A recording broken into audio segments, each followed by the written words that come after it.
E a gente já começa com eleições 2022.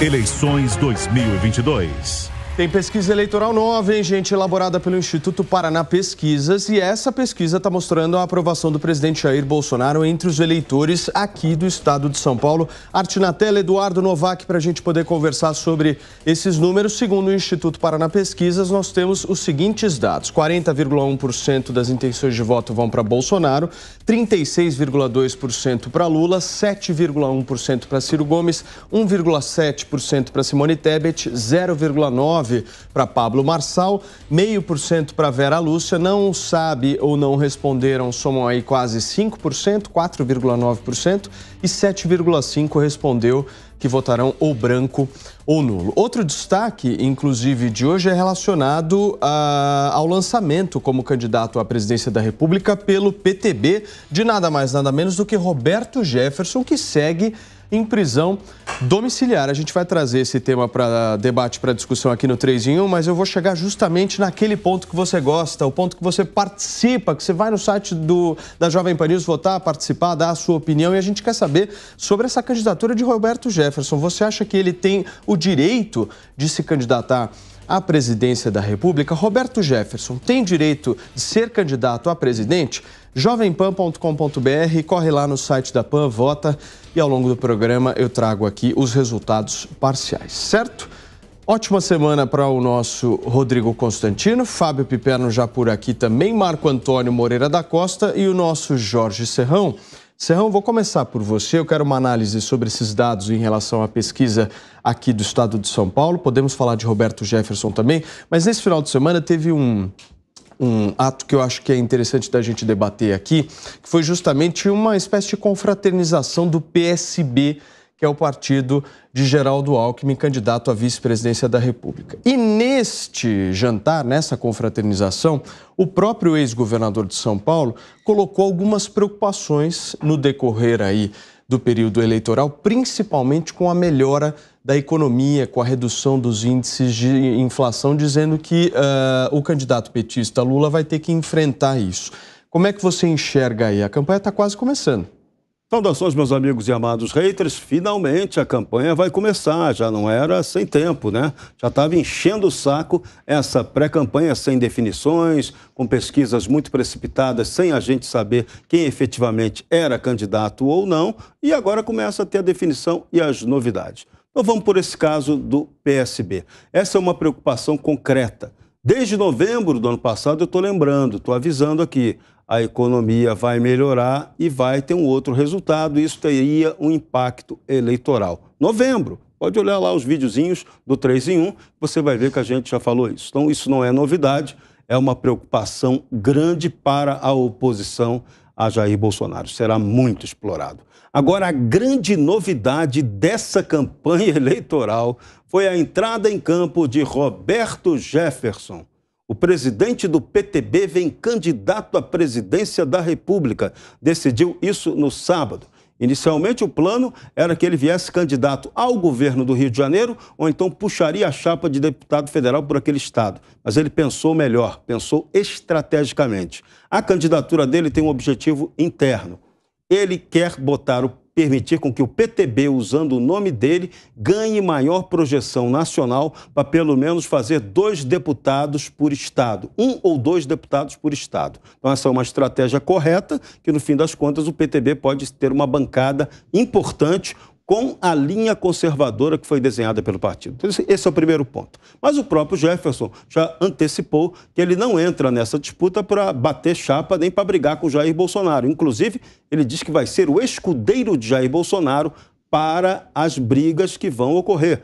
Bolsonaro deixa de apanhar sozinho da oposição, tendo Roberto Jefferson na disputa. Então, o alvo dele será Lula. Da mesma forma como também será o alvo, Lula também será o alvo de Ciro Gomes. Então é mais um carne de pescoço que Lula vai ter que aturar se houver os debates ou independentemente de haver os debates. A paulada do Jefferson e do Ciro Gomes no Lula é certa e eles tendem a bater no Lula muito mais que o Jair Bolsonaro, que vai se preocupar muito mais em 2 pontos. Primeiro, cuidar da fidelização do eleitorado evangélico e, segundo, divulgar melhor as realizações do governo, já que o PT no Nordeste, inclusive, tem tentado roubar isso, dizer que foi o PT que fez lá no Nordeste várias realizações do Jair Bolsonaro que foram tocadas pelo Rogério Marinho, que é quem articulou muito o Centrão no Nordeste. Então, essa eleição começa de maneira animada, vai ser muito interessante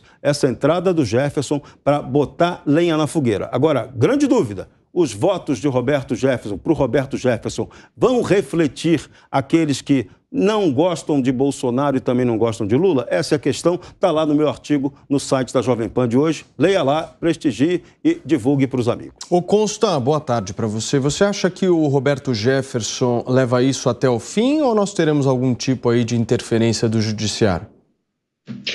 Boa tarde, Paulo. Boa tarde a todos. Eu acho que uma das estratégias é essa, né? Já é escancarar aí o arbítrio, o abuso de poder e a politização do nosso poder judiciário, principalmente do Supremo, né? Reforçar essa narrativa, essa mensagem de que existe uma perseguição a bolsonaristas. E o próprio Roberto Jefferson é um preso político hoje em dia, acusado de um crime que não existe e no foro indevido, inadequado. Então, ele é presidente de partido quando foi preso, né? Se exaltou algumas vezes em relação a alguns ministros do Supremo, sem dúvida, mas nós não estamos, até a última vez que eu chequei, num estado policialesco. Então, a candidatura dele reforça esse aspecto, além de ser um escudo realmente para o presidente Bolsonaro e alguém que vai partir para o ataque de uma maneira mais, digamos, veemente do que deveria ser recomendável para o presidente Bolsonaro, que precisa capturar o eleitor indeciso, né? Aqueles que já são de direita, que são antipetistas, que não querem que o Brasil vire Venezuela, a Argentina já estão com ele. Então ele tem que pegar o isentão, o desavisado, o desatento. E isso recomenda que o presidente não vá com muita violência, muita agressividade para o ataque ao seu adversário. Caberia então um papel ao próprio Roberto Jefferson. É uma estratégia ousada. Agora, no mínimo, é como o Silvio Navarro colocou, né? É engraçado imaginar um debate de Roberto Jefferson com Lula, né? Eu acho que o Lula não teria muita coragem de participar, não. E sobre a pesquisa Paraná, o que dizer, né? É um instituto que tem acertado mais. São Paulo é o maior colégio eleitoral do Brasil e Bolsonaro já passou aí, quer dizer, as pesquisas tendem a continuar retratando cada vez mais de perto a realidade que todo mundo que está atento já percebeu faz bastante tempo.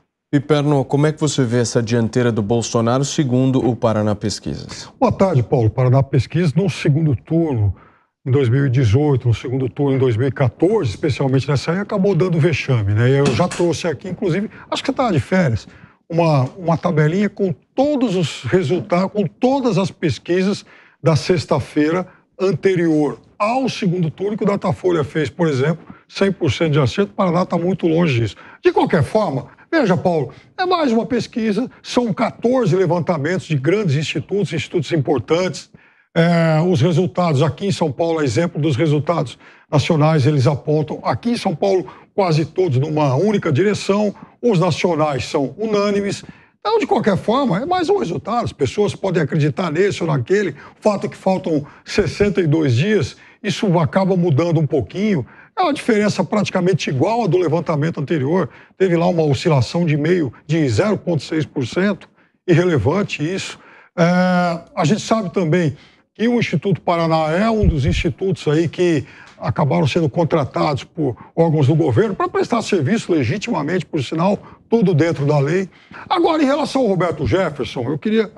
e só para também completar a informação, no final de semana, no domingo, o Estado de Minas também publicou uma pesquisa local, feita pelas em Minas Gerais, que ele, Estado de Minas, contratou, dando uma dianteira em favor do Lula contra o Bolsonaro, lá em Minas Gerais, de algo em torno de 13%. Lembrando que a cada 4,8% de diferença aqui em São Paulo, isso equivale a 1% em nível nacional. No caso de Minas Gerais, dá mais ou menos 10 para 1.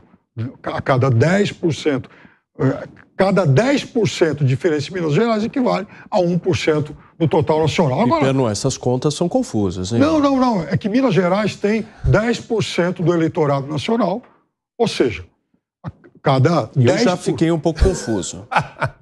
Brasil... Então vamos lá. Vamos lá, com calma. Vamos lá. O estado de Minas Gerais tem 10% do eleitorado nacional. Perfeito. Então, cada 10% de diferença em Minas, a cada 10 pontos que um candidato faz em Minas, ele pontua 1 em nível nacional. O estado de São Paulo tem 22,15 do eleitorado nacional. Então, cada 4,8 que ele faz aqui em São Paulo dá 1% em nível nacional. Entendi. Tá? Então, se o Paraná estiver correto, por exemplo, essa diferença que ele apontou de 0, dá em torno de 4% em favor do Bolsonaro, isso equivale a mais ou menos, a perto de 1% a nível nacional. Muito bem. Agora, voltando ao Roberto Jefferson, a novidade disso é que pela primeira vez a gente vai ter 2 candidaturas fazendo campanha para um só. Mas não vai ter interferência do judiciário nessa história? Não sei, é possível, né?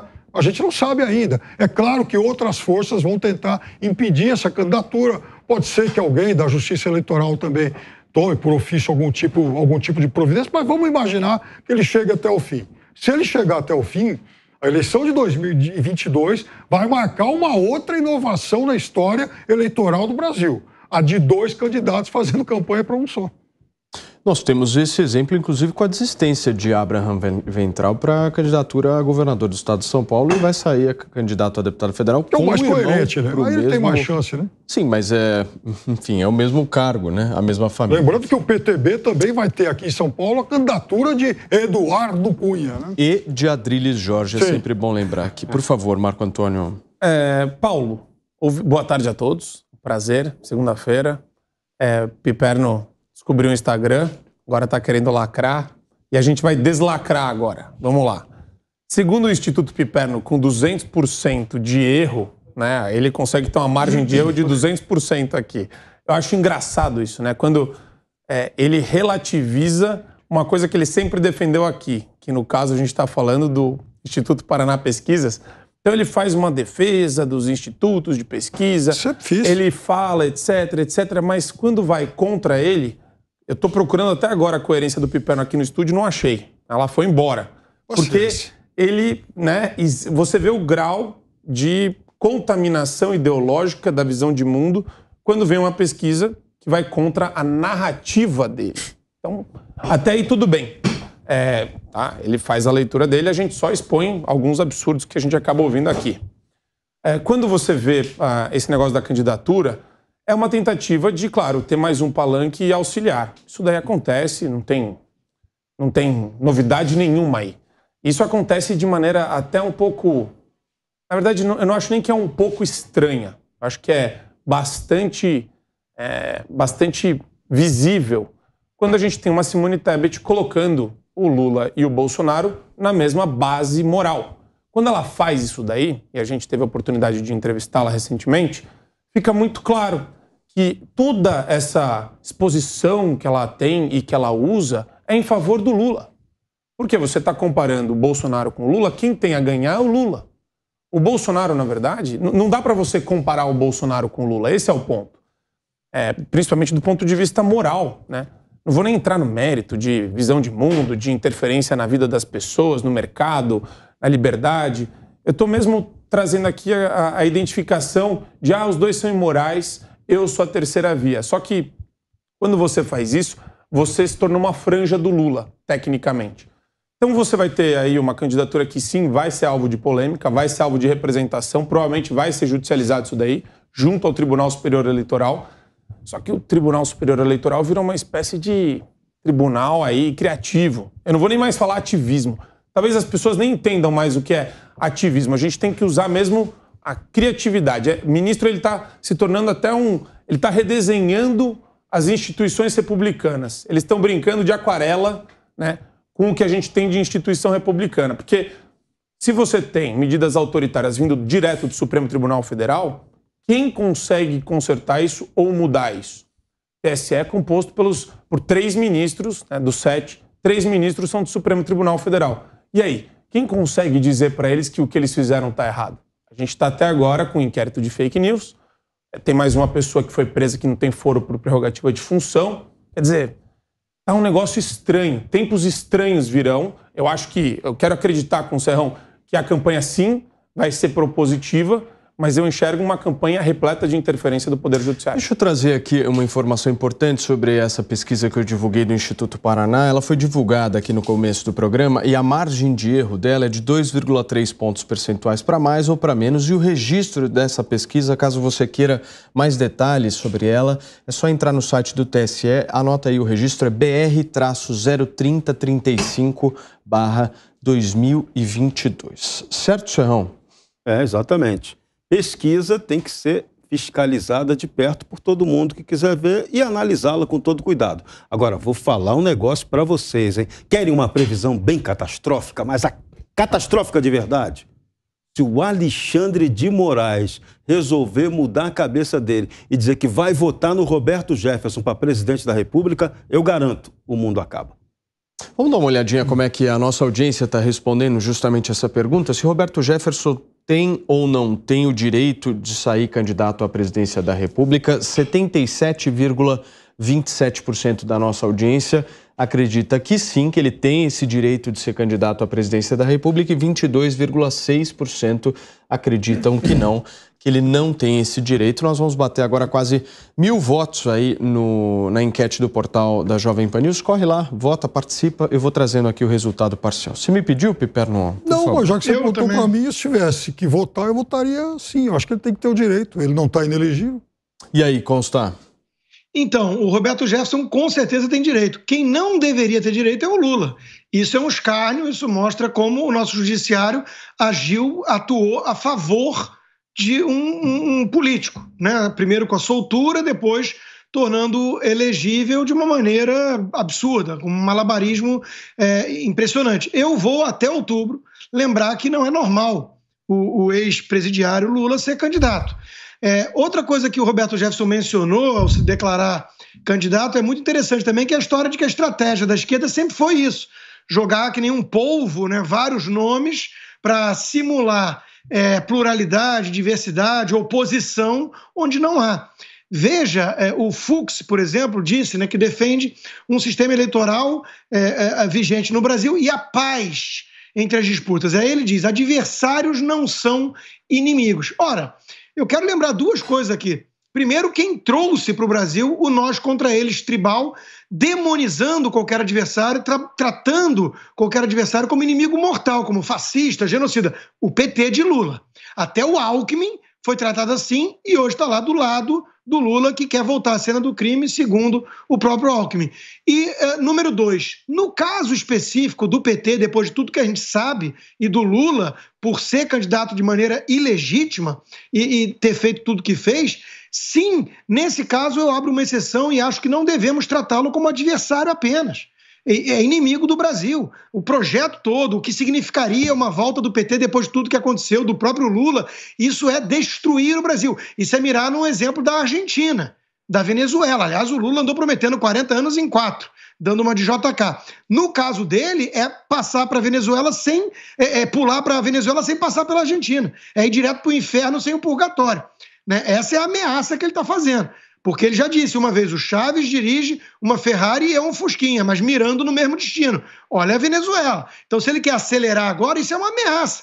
Então, ninguém pode tratar a candidatura do Lula como apenas um adversário. É apenas diferente, tem visões distintas, vamos debater aqui. Não, é inimigo do Brasil e está ameaçando nessa direção. Censurar a rede social, regular a imprensa, revogar teto, revogar a lei trabalhista, destruir o Brasil. Quem acha que a Argentina está indo bem, tudo bem, mas é um suicídio coletivo que arrasta junto os inocentes. Fala, Piperno.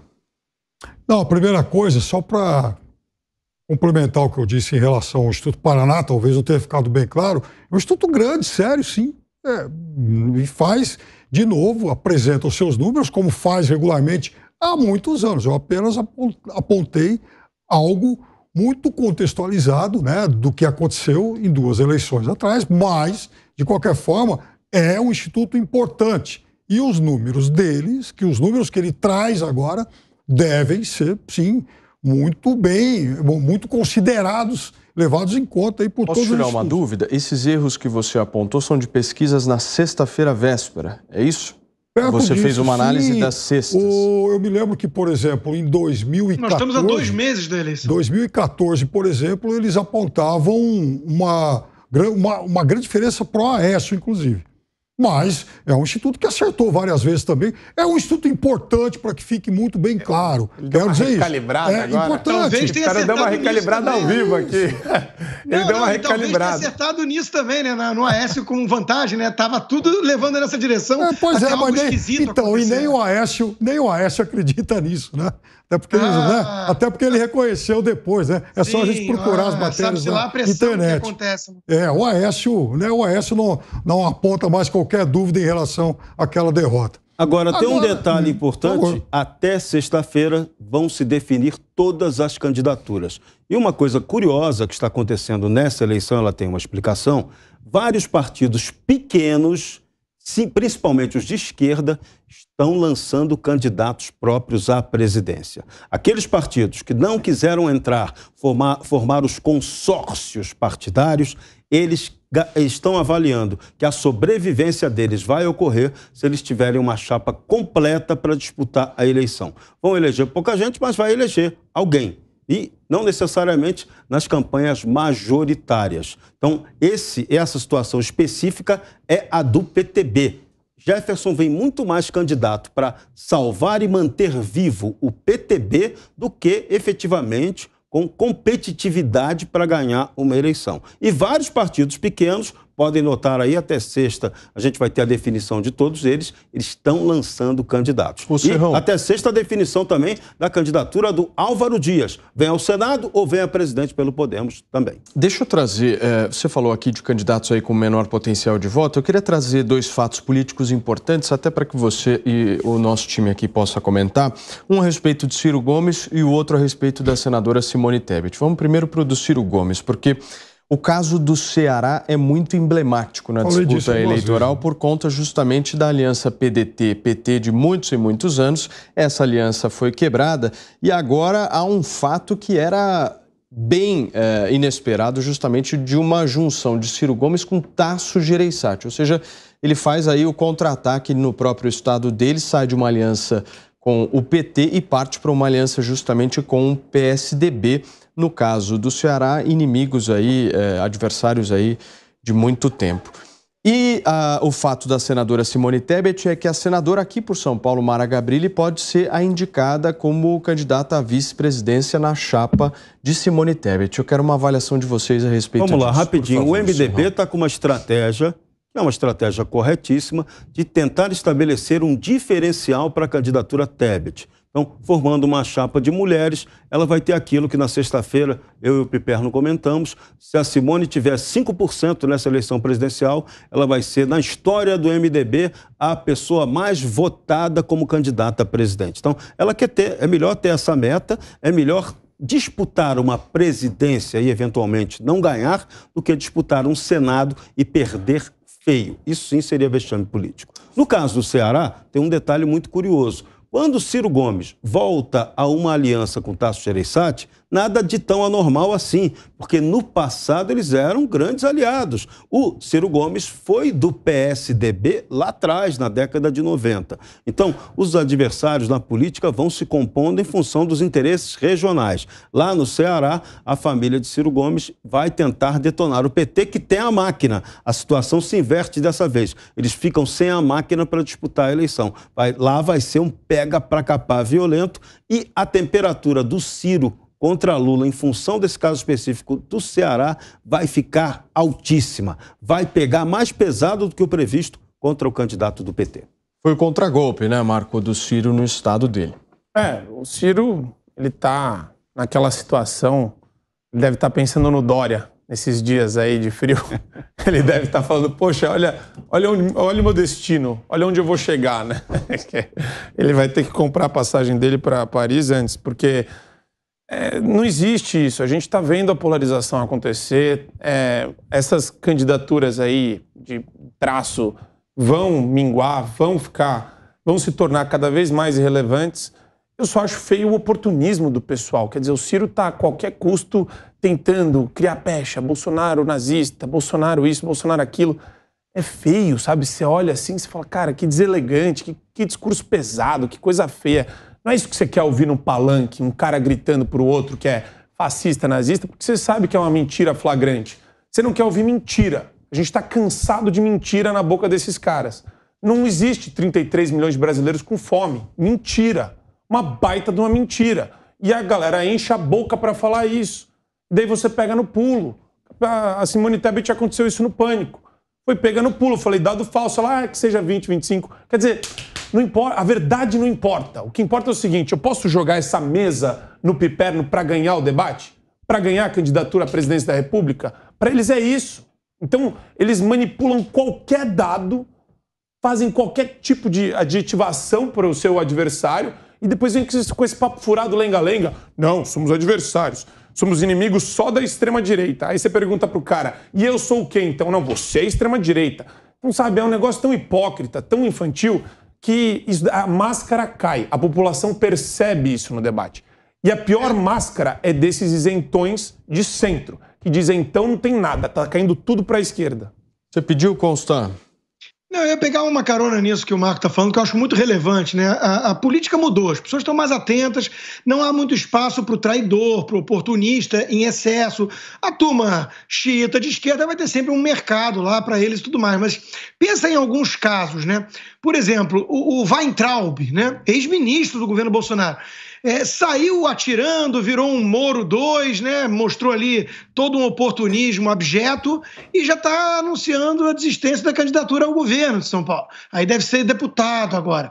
O próprio Moro, né? Que destino melancólico, né? Parece que a ex-mulher, a mulher dele assinou a cartinha dos advogados petistas, da turma tucana, quer dizer, que demoniza a Lava Jato e a operação que o seu marido, como juiz, prendeu o próprio Lula, né, tá lá contando com a assinatura dela. Aí o Moro vai ser o quê, né? O Bivar desistindo, tem a possibilidade do União fechar com o PT no primeiro turno, mas é improvável, mas imagina um cenário desses, quer dizer, o destino dessa política no Brasil é um troço esquisito. Tem muito aspecto regional, os acordos, as alianças, não tem muita questão ideológica, então vira essa maluquice que a gente vê muitas vezes. Mas esses casos individuais de traição e oportunismo e tudo, isso a pessoa, o eleitor não vai perdoar. Tá aí, né? Olha, cadê a Joyce Hasselmann? Cadê a turma do MBL? Cadê o Alexandre Frota? Cadê o Rodrigo Maia? É impressionante o que aconteceu com essa turma. Foi um strike de boliche. Né? Então, mostra que é o seguinte, ó, quem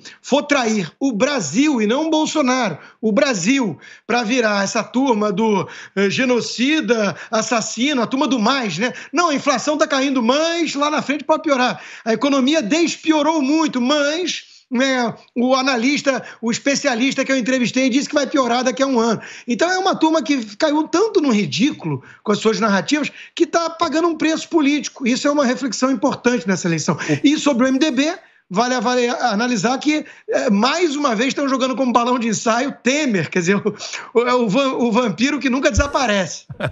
Ô Piperno, me fala uma coisa. Você é da turma do mais? Eu sou da turma do mais. Posso só te pedir uma coisa? Peraí. Deixa eu só te pedir uma coisa. Nós estamos ao vivo aqui na Jovem Pan News. Vocês que nos acompanham, são 5 horas e 29 minutos. Segue, Piperno. Eu quero entender que turma que você é. Sou da turma do mais democracia, do mais normalidade, né? Do mais... esse tipo de coisa. Inclusive, você sabe que o Constantino citou a carta, né? A adesão da mulher do Moro. Outro dia aqui eu falei que a carta, inclusive, já tinha recebido adesão de bastante gente da direita, inclusive. Não sei o que, isso não é verdade, me mostra um e tal. Inclusive, o ex-presidente da Sociedade Rural Brasileira, o Pedro Camargo, tem lá bastante gente ligada a esse segmento um pouco mais conservador, porque veja, eu insisto muito nisso, conservador não é fundamentalista, conservador não é reacionário, são coisas muito diferentes. Agora, eu queria só dizer uma coisa em relação ao Ceará, que foi o início da conversa, né? Então lá, o que aconteceu? O PDT do Ciro Gomes apoia o Roberto Cláudio, que foi prefeito de Fortaleza. rompendo então uma aliança com o PT que gostaria que a Isolda, atual governadora, fosse candidata à reeleição. Tasso Gereissati, na verdade, foi quem lançou os irmãos Gomes na política, ainda nos anos 80. Ciro foi prefeito de Fortaleza, depois foi governador do Ceará, com o apoio de Tasso. O rompimento entre eles, o que não os fez, inclusive, inimigos, mas adversários políticos, aconteceu aí há coisa de 10 anos e tal, não é, né, uma coisa, algo tão do passado assim. E eles já vêm conversando há muito tempo. Agora, há outros fatos políticos relevantes esse final de semana, para não sair lá do Nordeste, por exemplo. O Antônio Bivar é outro que desistiu de uma candidatura que obviamente não tinha... Desculpa, Luciano Bivar. De uma outra candidatura que obviamente não tinha nenhuma chance de êxito, vai ser candidato a deputado federal e conversa com o Lula. No passado, há muitos meses, eu também disse aqui que Lula pescava vários apoios nesse segmento de centro-direita. Esse é mais um. O Nery Geller lá no Mato Grosso. Poxa, eu jurava que o Bivar era um fisiológico oportunista. Até apoiar o Bolsonaro era isso. Agora ele virou um cara de centro-direita. Aí, então, eu vou completar. Já que você tá... Realmente você quer a coisa tão minuciosa assim, ele é um cara de centro-direita oportunista. Sim, existem muitos oportunistas de centro-direita, de centro-esquerda, de direita e de esquerda. Ele é um oportunista, sabe que não tinha nenhuma chance de êxito. Então, agora, em Pernambuco, estado onde o Lula tem uma maioria avassaladora, é óbvio que ele não quer fazer campanha contra o PT. Isso chama-se pragmatismo eleitoral de alguém, sim, que é um oportunista. Agora, nesse caso específico, Serrão, do União Brasil, não está certa, né, essa aliança com o PT. Paulo. Pelo amor de Deus, um parênteses aqui. Pragmatismo eleitoral de um oportunista. Eu percebi um eufemismo no ar para defender que o Lula está se aproximando. O Bolsonaro, quando se aproxima do Valdemar Costa Neto e do Ciro Nogueira, é o quê? O pragmatismo eleitoral de um Valdemar e de um Bolsonaro. Um precisa do dinheiro, o outro precisa do tempo na TV. Muito bem. Tá, da caneta. Não é nada que destrói a imagem do Bolsonaro como alguém que precisa apenas vencer. Eu quero dizer o seguinte, Constantino... pragmatismo é uma coisa bem vista. Do ponto de vista conceitual, você ter apoio desses pragmáticos oportunistas, de fato não destrói reputação. Mas, especificamente em relação ao Valdemar, trata-se de um ex-mensaleiro preso, condenado e tal. E para quem se apoia no discurso da ética, aí realmente é complicado. São 5h33 para vocês que chegaram agora e estão nos acompanhando aqui na Jovem Pan News. A gente está conversando nesse exato momento justamente sobre a definição do União Brasil. Se apoia Lula, se vai lançar candidatura própria, por favor. Eu quero retomar um trechinho do Piperno sobre esse negócio da carta. E é muito engraçado, Paulo, as pessoas elas têm medo de se manifestar. Sabe de quem? A maior parte dos subscritores da carta. De novo, eu vou repetir o que a gente já falou, o Constantino falou, os ungidos, os intelectuais, ou os sócios de alguns escritórios de advocacia, que também são professores de universidades, algumas públicas, algumas privadas, de renome e prestígio no ambiente nacional. O que você faz quando o cara assina uma carta, né, em favor da democracia e pede apoio no escritório? Ou senta numa sala de outros sócios ou com subalternos. Você acha que alguém vai lá e fala, que isso, fulano de tal? Por que você fez isso? Ou alguém vai... Então, quer dizer... Não vou assinar. O processo intimidatório é muito grande, é muito forte, é muito maior do que a gente imagina. Muito maior. Isso daí acontece no ambiente docente assim de maneira irrestrita. Não estou nem entrando nas empresas. Empresa é pior ainda. Vai falar... Paulo, hoje essa mentalidade impositiva de cima para baixo existe no ESG, no ESG. Quer dizer, você vai falar contra alguma pauta do pessoal que colocou o ESG na empresa, ou do diretor que está lá, que senta com a caneta nesse sentido. A carta é a mesma coisa. Não tem nada de democrático na carta. Ela, na verdade, é uma representação até dessa visão dos ungidos, que é extremamente autoritária. Fala contra alguma coisa daquela carta no ambiente docente desses ungidos. Pergunta se você vai ser chamado para dar uma palestra porque eles gostam de fazer debates acadêmicos em busca da verdade. Mentira! Não gostam. Clubinho. É clube. A definição da carta é clubinho. É testar o clubinho da presta, FEComércio, da Fiesp, da Febraban, de várias entidades, professores. Tudo isso é clubinho. Subserviência ao clubinho. Então, disso você podia chamar isso, pelo menos, então, de sindiclube. Um sindicato dos clubes, já que são vários, né? Daí esse é o jeito que o Piperno tenta. Como ele não enche, como o candidato dele não enche rua... Essa turma toda importante... E essa turma toda importante conseguiu, com um dia e meio ou 2 a mais, 640 mil assinaturas. A outra carta já tem 720 mil. Pois é, 720 mil, mas é um negócio. Não é uma carta que se mede só pelo o número de pessoas, mas sim pela representatividade desses grupos. Né? Gente importante, olha só. Os formadores de opinião. Eles valem mais que o povo. Aristocracia. Essa turma banqueira vale mais do que o povo. O sangue azul do banqueiro vale mais. É isso. No fim das contas, mim, é o din-din que conta muito. Pois eu vou te falar uma coisa. Pra mim, o seu José e a dona Maria valem muito mais do que o Mas é claro que vale. Eles votam. Inclusive, agora, dia 2 de outubro, eles vão votar. E vamos falar do din-din nessa questão do União Brasil. É o partido que tem mais grana de fundo eleitoral para gastar. Só trazer uma informação, Serrão, porque a gente estava mencionando a respeito da posição aí do União Brasil e tem uma aspas da senadora que, inclusive, é postulante pelo partido à presidência da República, está buscando a candidatura dela, substituindo o atual presidente do partido, Luciano Bivar, e a convenção do partido, a convenção nacional, está marcada para sexta-feira e a Soraya Tronic, que é essa senadora do Mato Grosso do Sul, é isso? Me corrijam se eu estiver duas candidatas errado. Do Mato Grosso do Sul. Exatamente. Ela diz o seguinte, abre aspas, estou à disposição do meu partido, ou seja, quer entrar na disputa, Serrão. Exatamente. A Soraya vem para a disputa e pode ser que ela venha na disputa sendo o vice do Álvaro Dias, que até sexta-feira a gente vai ter uma definição se pode ocorrer uma aliança entre o Podemos e o União Brasil. O União Brasil está numa situação muito curiosa. Está cheio do dinheiro do fundo partidário